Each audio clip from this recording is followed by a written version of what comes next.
عزیزان گرامی، یہ گزرتے ہوئے پل، یہ جاتے ہوئے لمحے ہمیں اور آپ کو موت کے قریب کر رہے ہیں۔ آج جس طرح سے ہمارے درمیان مفتی صاحب نہیں ہیں، کل اسی طرح سے ہم بھی لوگوں کے درمیان نہیں ہوں گے۔ عقل مندی یہ ہے کہ ہم زندگی اس طرح گزاریں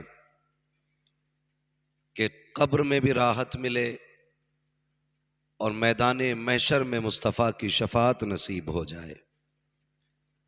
کامیاب وہ بندہ نہیں ہوتا جس نے دنیا کا مال جمع کیا صرف، یا عمارتیں بلڈنگیں بنائیں۔ کامیاب وہ ہوتا ہے جو قبر کے اجالے کا انتظام کر جاتا ہے۔ اور یہ میرا اپنا ماننا ہے کہ وہ جانے والے بڑے خوش نصیب ہوتے ہیں کہ جن کے پیچھے دعائیں کرنے والے ماں باپ رہ جاتے ہیں۔ اس لیے کہ میرے حق میں آپ کی دعا رد ہو سکتی ہے، آپ کے حق میں میری دعا ٹالی جا سکتی ہے، لیکن وہ دعائیں جو اولاد کے حق میں ماں باپ کی زبان سے نکلتی ہیں، اللہ ان دعاؤں کو کبھی خالی نہیں رکھتا ہے۔ اللہ ماں باپ کے اٹھے ہاتھوں کا اتنا بھرم رکھتا ہے کہ جب ہاتھ اٹھ جاتے ہیں تو اللہ نیچے آنے سے پہلے ان ہاتھوں کو مقبولیت کی ضمانت عطا فرما دیا کرتا ہے۔ لیکن صحیح بات یہ بھی ہے کہ ایک باپ کے لیے بیٹے کا جنازہ اس کے پورے زندگی کے بوجھوں سے کہیں زیادہ بھاری ہوتا ہے۔ اور ہم نے دنیا کو یہ کہتے سنا ہے کہ جب سے جوان بیٹا گیا ہے باپ کی کمر ٹوٹ گئی۔ اس بات سے پتہ چلتا ہے کہ بیٹا صرف وارث نہیں ہوتا، بیٹا باپ کی کمر کا زور ہوا کرتا ہے، بیٹا باپ کی طاقت بھی ہوتا ہے۔ لیکن نوشتہ تقدیر یکے بعد دیگرے سب کو جانا ہے، مزے اس کے ہیں جو آخرت کی تیاری کر کے چلا گیا۔ محبوب فرماتے ہیں وہ تھوڑی زندگی بہتر ہے کہ جس میں نیکیاں زیادہ ہوں، وہ بڑی زندگی بیکار ہے جس میں گناہ زیادہ ہوں۔ ہماری زندگی تو بڑھ رہی ہے لیکن گناہ بھی کثرت سے ہیں۔ لیکن جہاں تک میں مفتی صاحب قبلہ کے حوالے سے جانتا ہوں، جب سے ہوش سنبھالا دین سیکھنے میں گزری زندگی، جب دین سیکھ کے فارغ ہوئے پھر دین سکھانے میں، لوگوں تک حضور کا دین پہنچانے میں زندگی گزر گئی۔ اور میں قاری یعقوب صاحب کو اس حوالے سے مبارکباد پیش کرتا ہوں، لوگ مرتے گئے تو آخرت کا سامان ساتھ لے کے جاتے گئے۔ آپ کی وہ شخصیت ہے جس نے اپنے جانے سے پہلے اپنی آخرت کا سامان پہلے بھیج دیا ہے۔ اس لیے کہ جب اولاد اچھی ہوتی ہے تو صلہ اللہ ماں باپ کو عطا فرماتا ہے، ماں باپ کو عطا فرماتا ہے۔ مشکل گھڑیاں ہوتی ہیں اولاد کی جدائی کی بھی، یہ بھی دعائیں مانگا کرو اللہ کسی باپ کو وہ دن نہ دے کہ بیٹے کا جنازہ اٹھائے۔ ہر باپ کا سایہ بیٹے کے سر پہ سلامت رکھے، اللہ ہر چمن کو آباد رکھے۔ ورنہ یاد رکھیے پیارے، اپنے ہوا کرتے ہیں، ان کا بدل کوئی نہیں ہوتا ہے، ان کا بدل کوئی نہیں ہوتا ہے۔ حقیقت بات یہ ہے، بڑی پیاری بات کسی نے کہی تھی کہ ایک باپ ایک ماں 8 بچے پال لیتے ہیں، لیکن 8 بچوں سے مل کر کے بوڑھے ماں باپ نہیں پالے جاتے ہیں۔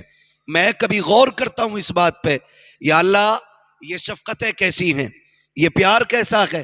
ایک باپ 8 بچے پال لیتا ہے اور کبھی اس نے یہ نہیں کہا میں اس پیسے کو بچا کے رکھوں تاکہ یہ میرے بڑھاپے میں کام آئے۔ کبھی اس نے یہ نہیں سوچا میں اس دولت کو بچا کے رکھوں، یہ بڑھاپے کی خوراک بنے گا، دوا بنے گا۔ اس نے پوری زندگی کی کمائی اپنے بچوں پہ یوں لگا دی ہے کہ میری زندگی دھوپ میں کٹ گئی ہے، میرے بیٹے سائے میں بیٹھ کے زندگی گزار جائیں۔ پوری پوری کمائی اپنے بچوں پہ باپ اس لیے لگا دیتا ہے کہ میں نے تھک کے زندگی گزاری ہے لیکن میرے بچے سکون سے زندگی گزار لیں. کل جب یہی بچے جوان ہو جاتے ہیں, ماں باپ بوڑھے ہو جاتے ہیں, تو چند پیسے کمانے والے بیٹے کیا کہتے ہیں, ابا جی اب تمہارے خرچے ہم سے نہیں اٹھائے جاتے, اب تمہاری ضرورتیں ہم سے پوری نہیں ہوتی, جاؤ جا کے دنیا کو بتا دو. خدا کی قسم وہ بچے کبھی سکھ میں نہیں رہتے جو باپ کے خرچے نہیں اٹھاتے. ایس وہی اولاد کرتی ہے جو اپنی کمائی ماں باپ کے قدموں پہ لٹایا کرتی.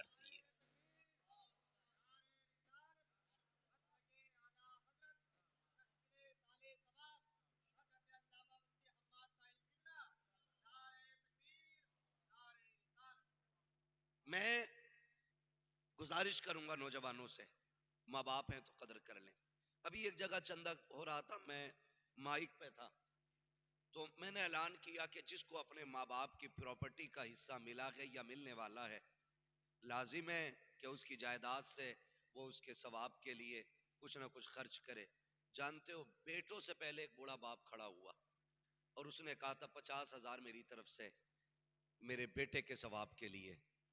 میں اس کا منہ دیکھتا رہ گیا, اس کی آنکھ میں آنسو تھے, اس کی آنکھ میں آنسو تھے. تو میں نے ایک بات سمجھی کہ بات جب باپ کی آتی ہے تو اولاد جیب چیک کرتی ہے, اور جب بات اولاد کی آتی ہے تو باپ دل بھی نکال کے دے دیا کرتا ہے, دل بھی نکال کے دے دیا کرتا ہے. یہ رشتے ہوتے ہیں, رشتے. خدا آپ کو سلامت رکھے. ماں باپ کا رشتہ بڑا اہم رشتہ ہوتا ہے, بہت اہم رشتہ ماں باپ کا ہوتا ہے. میں سارے بیٹوں سے گزارش کروں گا, اگر ماں باپ زندہ ہیں نا تو ان کے قدموں میں بیٹھا کرو. ان کے تم نہیں جانتے ہو, باپ کے پاس کروڑوں کی جائیداد ہو اور اولاد منہ پھیر لینا تو وہ ٹوٹ جاتا ہے. اور خالی ہاتھ ہو, باپ کچھ بھی نہ ہو, چٹنی پہ گزارے ہوتے ہوں, اور بیٹا آ کے باپ کی کمر پہ ہاتھ رکھ کے کہے ابا دکھ نہ کر, اب تیرے کام کرنے کے لیے تیرا بیٹا ہو گیا ہے. خدا کی قسم وہ باپ اپنے آپ کو اپنے وقت کا بادشاہ تصور کرنے لگتا ہے, بادشاہ تصور کرنے لگتا ہے. اور یاد رکھیے گا, میں یہ بات اکثر کہتا ہوں کہ پوت سے زیادہ پوتے پیارے ہوتے ہیں. کہاوت ہے نا, پوت سے زیادہ پوتے پیارے ہوتے ہیں. کیوں؟ جبکہ بڑا قریبی رشتہ تو بیٹے سے ہے, لیکن بیٹے سے زیادہ دادا کو پوتا پیارا ہوتا ہے. جانتے ہو کیوں؟ اس کی وجہ اہل خرد نے یہ بتائی ہے کہ اسے اپنے پوتے میں اپنے بیٹے کا بچپن نظر آیا کرتا ہے. تیرے ماں باپ تجھ پہ ظلم کریں, پھر بھی تجھے حق نہیں ہے تو ان کے خلاف زبان کھولے, ان کی زبان کے خلاف زبان کھولے, ظلم کے باوجود بھی. اور ہم صرف اس بات پہ ماں باپ کو چھوڑ دیتے ہیں کیونکہ ہمارے بیٹے کو انہوں نے روتے وقت گود میں نہیں لیا تھا. اتنی سی بات کو لے کر کے نہ کریں یار, رشتوں کی قدر کریں, چوک راستوں میں کسی کی برائی نہ کریں. رشتے گھر کے اندر ہی سنولتے ہیں, گھر کے اندر ہی بگڑتے ہیں. رشتوں میں کب تباہی آتی ہے؟ جب دو کے بیچ میں کوئی تیسرا آ جاتا ہے. باپ بیٹوں کا مسئلہ ہے, بیٹھ کے معافی تلافی کر لو. ایک بار ابا کے پیر پکڑ, کہتا نہیں میرے ابا بڑے سخت ہے. میں کہتا ہوں خدا کی قسم یہ اوپر سے سخت ہے, اندر سے اس سے زیادہ کوئی نرم نہیں ملتا ہے, ملتا ہی نہیں ہے. آج کہہ رہا نہیں مجھے ابا کی صورت نہیں دیکھنی, میرا نبی ہے. سگے چچا بغل میں چل رہے ہیں, پیچھے ہو گئے, آقا نے ہاتھ پکڑ لیا, چچا پیچھے نہ چلیں, محبوب تیری جوتیوں کا صدقہ مل جائے, یہی زندگی کی معراج ہے. کہا چچا میرے ساتھ چلا کریں. کہا کیوں؟ کہا لوگ کہتے ہیں تمہاری شکل میرے باپ عبداللہ سے ملتی ہے, جب آپ پیچھے چلتے ہیں تو مجھے لگتا ہے کہ میرے باپ کی پیٹھ ہو گئی ہے مجھ سے. نبیوں کا امام ہو کر کے صرف ملتے چہرے کی اتنی قدر کرتا ہے, اگر سگے باپ کا دور پاتا تو وہ کتنا احترام کر کے دکھاتا. میں پوچھنا چاہتا ہوں بدلیں اپنے رویے, بدلیں اپنے رشتے. کائنات میں سب سے بڑی دولت ماں باپ کی دولت ہے. اللہ نے محبوب کو 2000 سے زیادہ لقب عطا فرمائے. کتنے؟ 2000 سے زیادہ. جو خصاب پدان چودھری ہو وہ قطعی نہ بولے, یہاں وہ بولے جو حضور کا نوکر بن کے بیٹھا ہے. کتنے رشتے, کتنے نام؟ 2000 سے زیادہ عطا فرمائے. لیکن آقا کریم فتح مکہ ہوئی، حضور نے نماز پڑھائی، 14,000 کا لشکر پیچھے سب بسب کھڑا ہے، نماز پڑھا کے فارغ ہوئے، ایک لگا کے بیٹھے رونے لگ گئے. حضرت عمر دوڑ کے آ گئے، قدموں میں بیٹھے، محبوب کسی نے کچھ کہا ہو تو جوانیاں لوٹا دیں گے، بتائیں زندگی قربان کر دیں گے، روئے کیوں؟ کہا عمر آج مجھے میری ماں کی یاد آ گئی ہے، آج میری ماں کی یاد آئی ہے. یہ کون کہہ رہا ہے؟ یہ میرا نبی کہہ رہا ہے. نبی آج ہماری دو کوڑی کی اوقات نہیں، اور اپنے ماں باپ کے آگے زبان چلاتے ہیں، ان کے آگے بگڑ جاتے ہیں. نبیوں کا امام کہہ رہا ہے عمر آج ماں یاد آ گئی. یا رسول اللہ آپ کو بھی ماں یاد آتی؟ کہا ہاں. آقا بتائے نا کیا یاد آئی؟ حضور کہتے عمر میرا جی چاہتا ہے میری ماں نے مجھے تب دیکھا تھا جب میں چھوٹا سا تھا، کاش آج دیکھتی میری ماں، درختوں کو سجدہ کرتے دیکھتی تو ماں کا کلیجہ ٹھنڈا ہوتا. میری ماں کو صرف ایک تکلیف رہی، میرا بیٹا یتیم ہے، اکیلا ہے، آج پتھروں کو میرا کلمہ پڑھتے دیکھتی تو میری ماں کتنی خوش ہوتی. آج 14,000 کی امامت کی ہے میں نے، اور یہ 14,000 صرف نماز پڑھنے والے نہیں، عمر یہ میرے اشارے پہ جان دینے والے کھڑے تھے. آج میری ماں ہوتی، میرے ان دیوانوں کو دیکھتی تو کتنی راضی ہو جاتی. عمر بھی اشکبار ہے، نبی بھی اشکبار ہے. آقا اور کیا یاد آ رہی ہے؟ میرا نبی کہتا ہے عمر سنو، آج میرا جی چاہتا تھا کاش میری ماں ہوتی، میں مصلی امامت پہ ہوتا، میری ماں حجرے کے اندر ہوتی، اندر سے آواز آتی بیٹے محمد میری بات سن جا. آقا کہتے ہیں عمر نماز توڑ دیتا، مصلی چھوڑ دیتا، ماں کی خدمت میں چلا جاتا. آقا نماز چھوڑ جاتے. جی عمر آقا کس لیے؟ میرے نبی کہتے ہیں عمر نماز خدا کے لیے ہے، لیکن یاد رکھو خدا بھی تب راضی ہوتا ہے جب ماں باپ راضی ہوا کرتے. اس سے ہر شخص کو نصیحت سیکھنی چاہیے. ہمیں رب رسول کو راضی کرنے کی اگر کوشش ہے نا تو سب سے پہلے ماں باپ کو راضی کرنے کی کوشش کریں. ماں باپ کو راضی کرنا ہے نا دے بھائی کوئی مسئلہ نہیں ہے، یہ بھی بیٹھے نا ایسی ہم بیٹھے، ماں باپ کو راضی کرنے کی سب سے زیادہ کوشش کریں. اللہ تعالی ہمیں ماں باپ کی قدر کرنے کی توفیق عطا فرمائے اور ان کی عزت کرنے کی توفیق عطا فرمائے. ہم اپنی زندگی میں آخرت کی تیاری کر کے چلیں، آخرت کی تیاری کر کے چلیں. ماں باپ سے دعائیں، میں کہتا ہوں نوجوانوں گھر سے نکلتے وقت دعائیں لے لیا کرو ماں باپ کی، اور ان سے دعائیں لے کے گھر سے نکلا کرو. ماں باپ اکثر ہمارے ان پڑھ ہوتے ہیں مگر ہمارے لیے ان پڑھ ہیں، خدا کی بارگاہ میں بڑی قدر ہے، ان کی بڑی شان ہے. جو جملے یہ نہیں دوہرا پاتے ان سے کہلوا لیا کرو. دعا کرنا ابا جی اللہ خیریت سے لے کے جائے، خیریت سے واپس لائے، اس لیے کہ جب یہ دعائیں دے دیں گے انشاءاللہ خیریت سے جاؤ گے، خیریت سے واپس آؤ گے. اپنے ماں باپ سے دعائیں لے کے نکلا کرو، دعائیں لے کے نکلا کرو. ہمیں تیاری کرنی ہے آخرت کی، اور تیاری کے لیے ہمیں تسبیح لے کے جنگل میں نہیں نکلنا ہے، ہمیں مسجد میں آ کے نہیں بیٹھ جانا ہے 24 گھنٹے کے لیے. تیاری کے لیے اتنا بھی بہت ہے، فرضیت کے ساتھ ساتھ لوگوں کے حقوق ادا کرنا شروع کر دیں. فرضیت کی ادائیگی کے ساتھ ساتھ صرف لوگوں کے حقوق ادا کر دیں، شروع کر دیں. کسی کو زبان سے تکلیف نہ دیں، کسی کو ہاتھ پیر سے تکلیف نہ دیں. کوئی آپ کا پڑوسی ہے نا تو آپ اس کا پورا پورا خیال رکھیں، پورا پورا خیال رکھیں. محبوب علیہ السلام جب پڑوسیوں کے حقوق بیان فرما رہے تھے نا تو صحابہ کہتے ہیں ہمیں لگتا تھا کہیں ہماری جائیداد میں ان کو حصے دار نہ بنا دیں، حصے دار نہ بنا دیں. آج سب سے بڑا کمپٹیشن پڑوسی سے ہے، سب سے بڑا کمپٹیشن، سب سے بڑا مقابلہ پڑوسی سے ہے. مجال ہے اپنے گھر کے اندر کتے پیشاب کر رہے ہوں اور دروازے پہ پڑوسی کے گھر سے دھوکے سے کوئی ڈبہ آ کے گر جائے نا تو پورے محلے کو سر پہ اٹھا کے ہم گالی بولتے ہیں اور پھر کہتے ہیں ہم جنتی ہیں. خیال رکھو، فرمایا جس کے ہاتھ اور زبان سے مومن محفوظ نہ ہو، حضور فرماتے ہیں وہ ہمارے طریقے پہ ہے ہی نہیں، وہ ہمارا ہے ہی نہیں. یہ آقا کا فرمان ہے. اور ہمیں تو غیرت ہی نہیں آتی ہے، 4 پیسے کما لیے تو اب ہماری نظر میں کسی کی عزت ہی نہیں ہے، دولت یہیں رکھی رہ جائے گی. تب تک کے تماشے ہیں جب تک آنکھیں کھلی ہیں. کوئی آپ کا ہے جو اللہ کی راہ میں خرچ کر جاؤ یا کھا لو، باقی جو ہے وہ آپ کا نہیں، آپ کے وارثوں کا ہے، آپ کے بعد والوں کا ہے.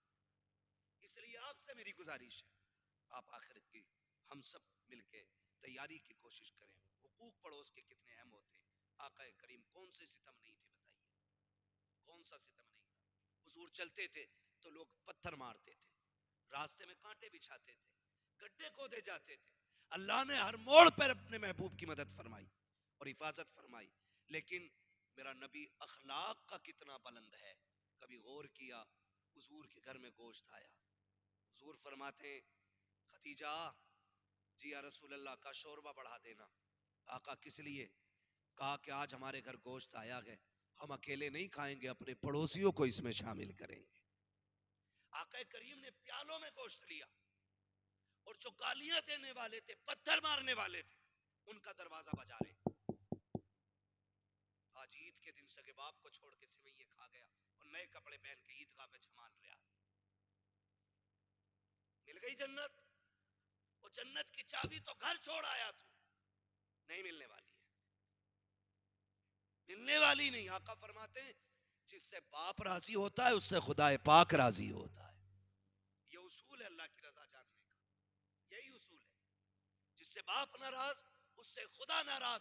پھر مسجدیں نہیں تو کعبے میں جا کے حرم کی زمین گھس دے, جب تک باپ راضی نہیں ہوگا خدا پاک بھی راضی نہیں ہوگا. یہ اصول ہے اس کے, یہ اصول ہے اس کے. مجھے راضی کرنا, پہلے باپ کو راضی کرو, وہ راضی نہیں تو پھر میں بھی راضی. سگے باپ کو چھوڑ کر کے دنیا کو سوئیوں پہ بلا رہے ہو. اگر باپ نہیں آیا تو کیا خاک کی تم نے سوئیاں, کوئی نتیجہ نہیں تیری دعوت کا. ہاں اب حضور کی آپ زندگی دیکھیں, دروازہ ان کا بجا رہے جو حضور کے دشمن ہیں. دروازہ کون؟ آقا کہتے ہیں نا محمد الرسول اللہ. اندر سے آواز آتی دروازہ نہیں کھولیں گے. کہا کیوں؟ کہا میں تمہاری کوئی بات نہیں سننی ہے, چلے جاؤ. آئے کیوں ہو؟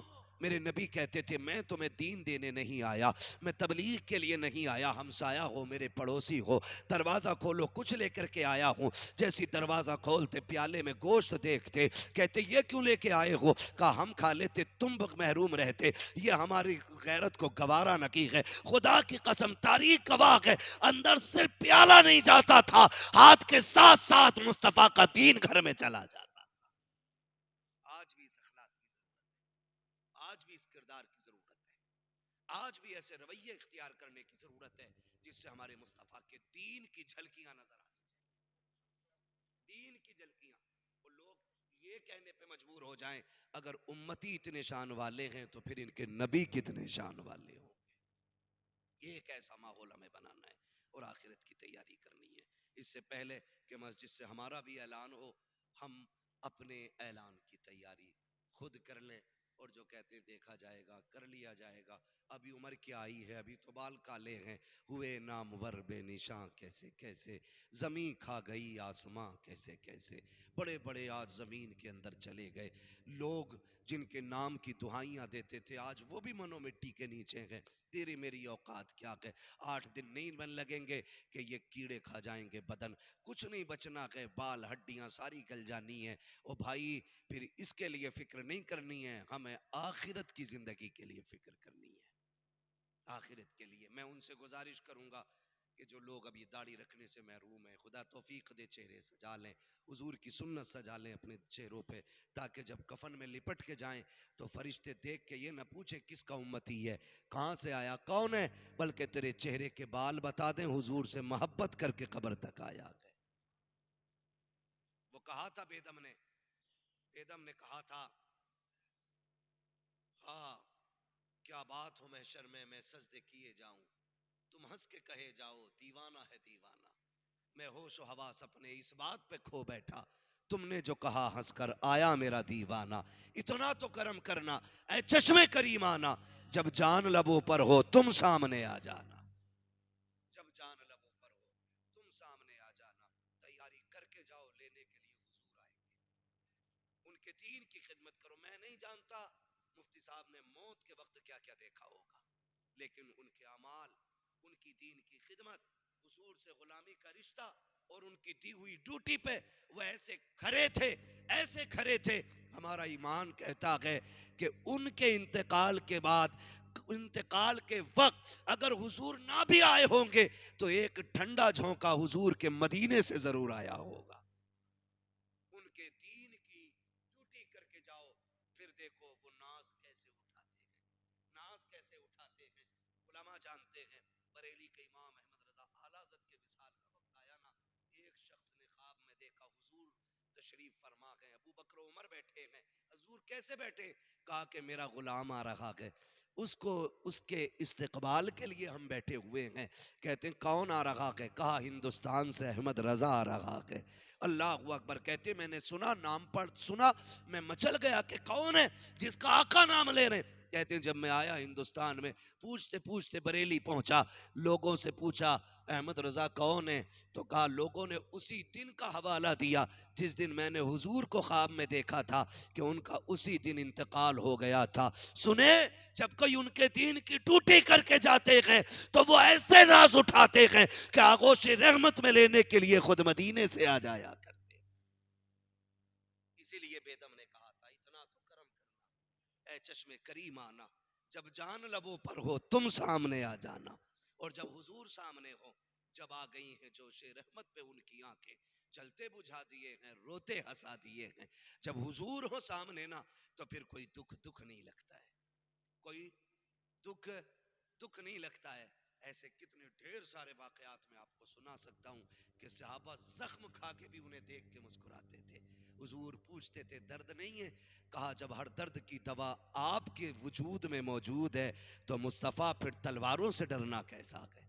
ہاں, جب حضور سامنے آ جائیں تو پھر دکھوں کا علاج خود بخود ہو جاتا ہے. جب آقا سامنے آ جائیں تو تکلیفیں خود بخود ختم ہو جاتی ہیں. دعائیں مانگا کریں اللہ سے, اللہ آخری وقت میں حضور کا جلوہ دکھا دینا, حضور کا چہرہ دکھا دینا. یا اللہ سے مانگا کرو, ایک زیارت ہے موت کے وقت کی, ایک زیارت ہے قبر کے وقت کی, ایک زیارت ہے حشر کی. اللہ سے کہو مالک ہمیں ہر منزل پہ مصطفیٰ کی زیارت نصیب فرما دینا. یہ مانگا کرو. اور جب قبر میں حضور آئے, قبر میں حضور تشریف لائیں گے, اعلیٰ حضرت کیا کہتے ہیں, قبر میں لہرائیں گے تا حشر چشم نور کے, جلوہ فرما ہوگی جب طلعت رسول اللہ کی. حضور آئیں گے تو پھر قبر میں اندھیرا ہی کدھر رہ جائے گا. جب وہ آئیں گے تو ان کے رخ روشن کی چمک ایسی ہوگی کہ چاند سورج سے زیادہ اس کی قبر کو اللہ روشن فرما دے گا. لیکن ہمارا بھی تو منہ ہونا چاہیے نا, ہمارا بھی تو منہ ہونا چاہیے. میں کہوں یار طرف سے تھوڑی سی بارش کر دینا, تو آپ کہو گے نہیں نہیں یار بتائیں وہ ناراض ہے, میں نہیں کہہ سکتا. اس بندے سے کہو جو ان سے بات کر سکتا ہو. تو یہ ہوتا منہ کہنے کے قابل, ہاں یہ ہوتا کہنے کے قابل منہ.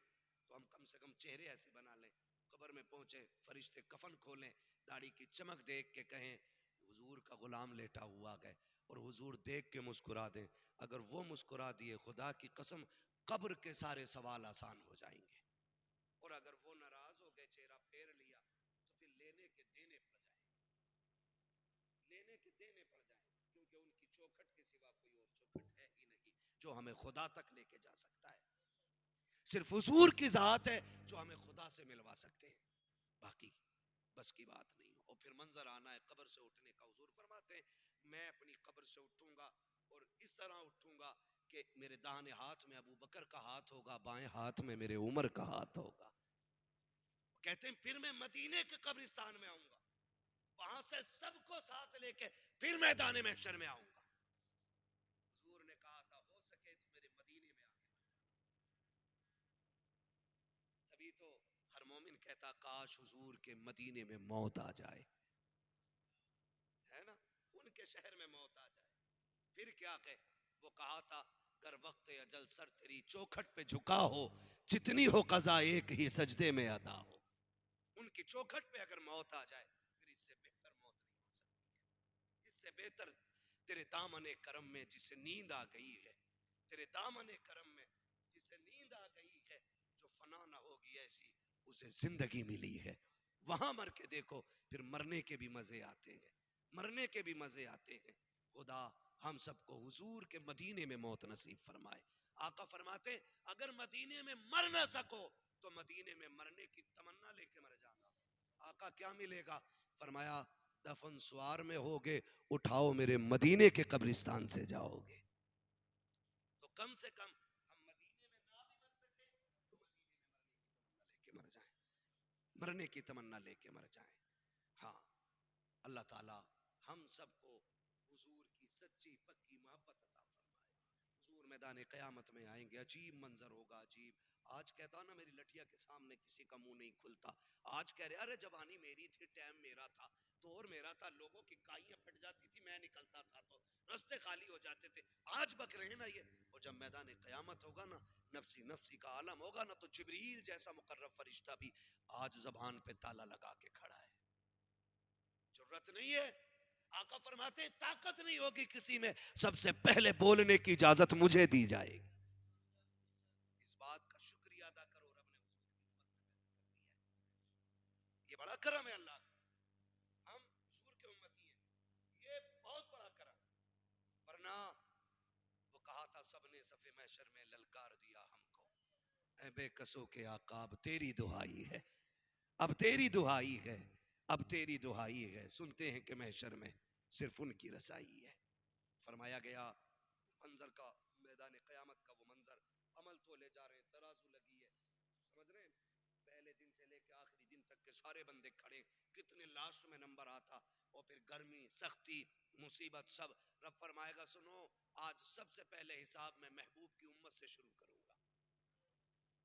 سب سے پہلے حساب حضور کی امت کا شروع ہو رہا ہے. پھر جب حساب چل رہا ہے نا، عمل لگ گئے، ترازو لگ گئی ہے، اور ہم جیسا بندہ پھنس گیا، پھنس گیا ہے. بیڑیاں پڑ گئی ہیں پیروں میں، ہاتھوں میں ہتھکڑیاں پڑ گئی ہیں، گلے میں توق پڑ گیا آگ کا. فرشتے کھینچ کے لے کے جا رہے ہیں، ہم مڑ مڑ کے دیکھ رہے ہیں. خدا کرے وہ ہم ہی ہو جائیں. ہم تو اس میں بھی راضی ہیں وہ ہم ہو جائیں جن کی ہم بات کر رہے ہیں، جن کے بارے میں کہا گیا کہ جب گناہگار کو بیڑیاں ہتھکڑی پہنا کے لے جایا جائے گا، وہ مڑ کے دیکھے گا. فرشتے کہیں گے اب کدھر دیکھ رہا، ترازو لگ گئی، عمل تل گئے، اب کچھ نہیں ہونے والا. کہا ٹھہرنا بھی کسی کے آنے کا انتظار ہے. اتنے میں حضور جلوگر ہو جائیں گے. وہ مڑ کے کہے گا لو وہ آئے مسکراتے ہم اسیروں کی طرف، خرمن سیاہ پہ اب بجلی گراتے جائیں گے. وسعتیں دی ہیں خدا نے دامن محبوب کو، جرم کھلتے جائیں گے، آقا چھپاتے جائیں گے. اتنے میں وہ گناہگار تڑپ کے کہے گا یا رسول اللہ میں پھنس گیا ہوں، میں پھنس گیا ہوں. حضور جلدی جلدی قدموں سے آئیں گے. وہ کہیں گے کیا ہوا فرشتوں کا؟ حضور عمل تو لے گئے، گناہ زیادہ، حکم جہنم کا ہوا. آقا کہیں گے پھر تو لو، پھر تو لو.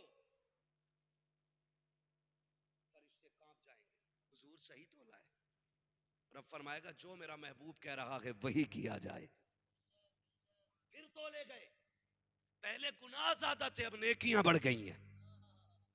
یہ وہابی بد مذہب کہتے ہیں نا حضور سے کیا ہوگا، وہ اپنی بیٹی کی شفاعت نہیں کریں گے معاذ اللہ. تم مردود شفاعت کی بات کرتا ہے. انہوں نے دنیا میں کہہ دیا تھا میرے شہزادے نواسے جنتی جوانوں کے سردار ہیں، میری بیٹی فاطمہ جنتی عورتوں کی سردار. نہیں آتی تیرا کھائیں تیرے غلاموں سے اٹھے، اے منکر عجب کھانے غرانے والے، اور ہم اتنے بے غیرت. ان کے ہاں بیٹی لیتے بھی ہیں، بیٹی دیتے بھی ہیں، دعوتیں بھی ٹھوس رہے، اور شفاعت بھی حضور کی چاہیے. شفاعت اسے ملے گی جس کے رشتے صرف حضور کی وجہ سے چلتے ہوں گے. یہ یاد رکھیے، بات صاف کہہ رہا ہوں، یاد رکھیے گا. حضور سے وفا ہے تو صرف حضور کے ہو کے رہو. یہ کہتے حضور کچھ نہیں کر سکتے، کچھ نہیں کر سکتے. اب عمل تولا جا رہا ہے نا، تو اب گناہ کھٹ گئے ہیں، نیکیاں پڑ گئی ہیں، فرشتے کانپ گئے. حضور ہم نے تولا تھا تب ایسا ہی تھا. حضور مسکرا دیں گے. کہا ٹھیک ہے. آواز آئے گی فرشتوں اب نیکیاں زیادہ ہو گئی ہیں، اب اسے جنت میں ڈال دو. مالک پہلے بھی یہی بندہ تھا، اب بھی یہ ہے. رب فرمائے گا دیکھتے نہیں ہو ترازو پہ عمل تلوانے کے لیے میرا محبوب آ کے کھڑا ہو گیا ہے، محبوب آ کے کھڑا ہو گیا ہے. اب بھی گناہ زیادہ رہ جائیں یہ میری رحمت کو گوارا نہ کی ہے. بریلی سے علامہ حسن نے کہا تھا فقط اتنا سبب ہے انعقاد بزم محشر کا کہ ان کی شان محبوبی دکھائی جانے والی. یہاں بھی بیڑا پار ہے. پھر آیا گلزرات کا مسئلہ، ادھر گناہگار گزر رہے، ادھر حضور رو کے کہہ رہے رب سلم امتی، رب سلم امتی. آمین کہنے کے لیے فاطمہ کھڑی، شہزادے کھڑے ہیں. بتاؤ جس کے لیے حضور دعا کرتے ہوں، کربلا والے اور خاتون جنت آمین کہتی ہو، اس کے لیے مشکلیں کیوں آسان نہ ہوں گی. بریلی کے امام نے کہا تھا رضا پل سے اب وجد کرتے گزریے کہ ہے رب سلم صدائے محمد. فرمایا گیا ایمان والو اپنے آپ کو اور اپنے گھر والوں کو جہنم کی آگ سے بچاؤ. ہم اپنے طور پہ تیاری کریں، جو کمی رہ جائے گی وہ پورا کرنے کے لیے حضور رہیں گے انشاءاللہ. لیکن تیاری کرنی ہے. اللہ ہر بیٹے کو لمبی عمر دے اور خود خدا ہر بیٹے کی زندگی میں وہ دن لائے کہ وہ صحرا پہنے، باپ اس کی خوشیوں میں شامل ہو. اللہ ہر بیٹے کے سر پہ باپ کا سایہ سلامت رکھے اور ہر باپ کا اللہ آنگن ہرا بھرا رکھے. بس جو ہوئے اغلاط ان کو معاف فرمائے رب کائنات. زندگی نے دیا ساتھ، پھر ہوگی ملاقات. سارے لوگ کلمہ شریف پڑھ لیجئے، لا الہ الا اللہ محمد الرسول اللہ. یہ جو میں نے حضور کا ذکر کیا، رب کی رحمت کی باتیں کی، اللہ اس ذکر کے صدقے میں، اس تذکرے کے صدقے میں اس کا ثواب مفتی صاحب کی روح پر فتوح کو اللہ عطا فرمائے، اور اللہ اس ذکر کے صدقے میں ان کی بے حساب مغفرت فرما کر ان کے درجات میں بلندیاں عطا فرمائے. وما علینا الا البلاغ. السلام علیکم ورحمۃ اللہ وبرکاتہ.